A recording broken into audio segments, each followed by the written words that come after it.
Going live in 5, 4, 3. Hey, welcome, guys. This is Fabian Brown. I am your educational technology guru for today. We're going to talk about something that I think we all need to talk about. Chrome Browser 101. We're going to cover the basics, guys. The basics. Now, before we get into it, I just want to thank you for those of you who are watching on the replay. I guarantee you're going to get some value out of this, whether you're a beginner. Even if you have some advanced training on this topic, you're going to get entertained and value at the same time. You know it's official, again, because I have an ID badge. This means I'm official. And if you're not really convinced about this ID badge and you're kind of wondering, well, I can get that badge off of, 5 and Below, the shirt, Secret Service, says it all. So what I'm going to do to kind of get you guys engaged is we're going to basically share our screen. I know this is going to be disappointing for you not to be able to look at this all the time, but let's just jump right into sharing our entire screen so we can really get some value. And, I guarantee that my nerd know-how here is really going to be something that excites you. So again, we're talking about Chrome Browser Basics 101. We're going to basically be talking about bookmarking, searching features, syncing across tabs, syncing across basically devices, and of course, tab and window management. So the first thing I want to bring you attention to, just look right here, okay? I have, let's see, 1, 2, 3, 4, 5, 6 tabs open, okay? One of the things that you may or may not know about, and I'm going to minimize some unnecessary windows here so you guys don't get confused. I'm working with my MacBook Air. So if you have a PC and if you're wondering why you can't do this awesomeness, is because you need to upgrade to a MacBook. Okay, great. So let's talk about bookmarking, okay? I'm going to go to this first tab right over here. Now, this is someone suggested for me to check out, this Seth Godin guy. He's an American author, he's an entrepreneur, whatever. This happens to be the last tab that I had opened up when I was doing some stuff before I came into the job today. So let's say that I clicked on this first link on his website. Okay, and great, this website is great. This is what I want to do. I should be getting paid because I'm promoting this guy right now here on YouTube. But basically, let's say I want to bookmark this. Well, in Google, it allows you to do it really, really simple because all you have to do is follow the Omni bar. We don't call this the address bar, guys. We call this the Omni bar. I'll explain that in a second. And all you have to do is just hit star. Okay, that star is going to be basically engaging the bookmark feature here. Now, this is going to give us some options. We can rename this. We don't have to name it this guy's name. Maybe we can talk about, maybe we can name it, top suggested reads because it was suggested, and then we can put it into a folder. Now, if you do not have folders, obviously you can't do that, but you can go to this drop box here and you can choose another folder. Okay, so I can go ahead and do that. And we actually have some options here. Let me hide everything. We have some options here. That's the URL address. That's the name that we're going to call it. We can create a new folder if we wanted to. New folder. We can go ahead and name it, let's say, top reads. Okay, keep it consistent. And once we hit save, this website link is automatically bookmarked.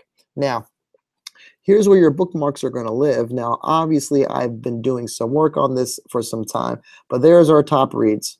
Okay. Now, obviously, as you add more bookmarks to this window, you're going to have to hit this little arrow to see some of the additional bookmarks that did not make this top thing. But if you are just a beginner and you don't have a lot of bookmarks, it's just going to add one by one. This is called the bookmark bar. Okay. Let's see. Hopefully there's no questions. See if there's anybody live here on the line right now. There's nobody live, so we're going to continue going. All right, so that's bookmarking. Hopefully that's pretty cut and dry, simple. Let's talk about the searching features in using Google Chrome. Now, what's great is in the old-fashioned days, if we wanted to search something on the internet, we would have to go to Google, and we would have to then go ahead and type whatever it is that we were searching. Okay, but with the Omni bar, it takes that little extra step out. If I wanted to search people, I can literally type people in the omnibar, and it's going to take me right there. If I wanted to search, pizza, it's going to take me right there. Oops, the omnibar. If I wanted to search, let's see, if I wanted to search trucks, it's going to take me right there. So this omnibar is great. If I wanted to just, let's see, weather in New Jersey, great. It's going to tell me that it's 81 degrees in New Jersey. If I wanted to search, planet closest to the sun, okay, it's going to tell me that. So the days of having to go to google.com and then putting your search there when you're using Google Chrome is obsolete. So people, if you've been using the computer for a while, stop going to here and going to Google and then putting in your search. To save yourself the 10 seconds and put the search in here. Best thing to do after work. Okay, great. 9 things extremely successful people do after work. Let's check that out. What do successful people do after work? Okay. I don't know. I don't have time to do that in tutorial, but I'm really, really, really interested in what this has to say. Okay, so let's say I'm going to bookmark this. Basically, I'm going to go to here, remember, and I'm going to put this in the top reads because that's the folder that I have already. Done. Boom, and it's there. All right, so let's move on to the next topic as far as bookmarking and the searching features, which is syncing across devices. This is something that you may or may not know. Now, when you're first engaging Google, okay, when you're first engaging Chrome, it's going to ask you to do a sign-in process. If you're already signed in, you go to these 3 horizontal lines here, and you go to Settings, okay?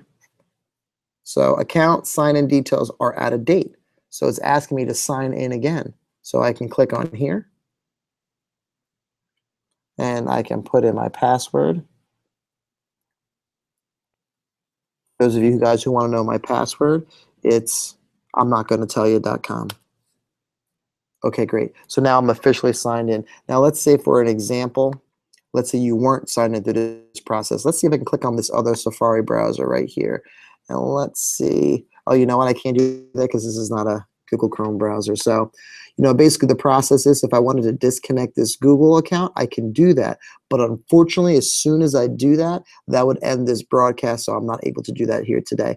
But if you ever want it to be more secure, and let's say you're sharing computers with other individuals and you wanted to log into your Chrome. Now, why would you log into your Chrome? It's really quite simple. The reason why you log into your Chrome is so you can carry all of your bookmarks and so you can carry all of your settings with you wherever you go. So imagine being able to work from your job and you're working on a project and you're signed into Google Chrome and all of a sudden, whoop, it's 3 o'clock, end of the day is done, but you want to start it off where you left off. So all you would have to do is when you go home is log into Google Chrome and you can pick up the same tabs, the same bookmarks, everything the same that you had before. It's an awesome, awesome feature. So if you're multitasking on multiple devices, including your cell phone, you can absolutely do this by just logging in to the Chrome browser. Again, to log into the Chrome browser, let's share my screen again.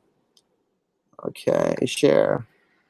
To log into the Chrome browser, when you first get into Google, it'll ask you to sign in process, okay? But if not, you just go to these 3 horizontal tabs right here. Oh, let me show you. Go to these 3 horizontal tabs right here. You go to Settings, and boom, it's going to ask you to sign in right here. All you got to do is just sign in and put your password in, and you are good to go. All right, let's talk about tabs and window management. Here's what I know. I've seen people that have 30 tabs up here. I see people who have like I'm kind of upset with my desktop right now. My desktop is kind of messy. This is 1 week of not organizing my stuff. It's crazy what things do. Don't let me start getting fixated on deleting stuff. Okay. All right, let me stop that. But anyway, that's my daughter. Quick plug on my daughter. This is Sarah Buffalo Boy. Sarah Buffalo Boy just got to meet President Barack Obama. That's right, the President of the United States in the Oval Office. Yeah, cheers to me. Give her some cheers. Give her some love. That's my daughter. My daughter is better than yours. Okay, let's bring it back to professional world now. All right, we're talking about tabs and window management. Did you know that you can actually rearrange these tabs? Let's say the first thing that we wanted to do is have this settings tab, but I wanted to have it over here. I simply click and I drag it, click and drag it into the order that I want. Okay, let's say I wanted my calendar to be second. I click and drag. Let's say I wanted my Gmail to be third. I click and drag. Let's say that let's say one of these things is not like the other. Okay, let's go to one of those top read bookmarks. Okay, let's say that this tab is nothing to do with work related. So it's a different idea. The reason why we do tabs and window management is to separate ideas from each other. So for example, this has nothing to do with that. Would you agree? So we take this tab, we click it, and we pull it away from here, creating a new window. So now I have two windows working for me. Okay, I have this window and I have that window.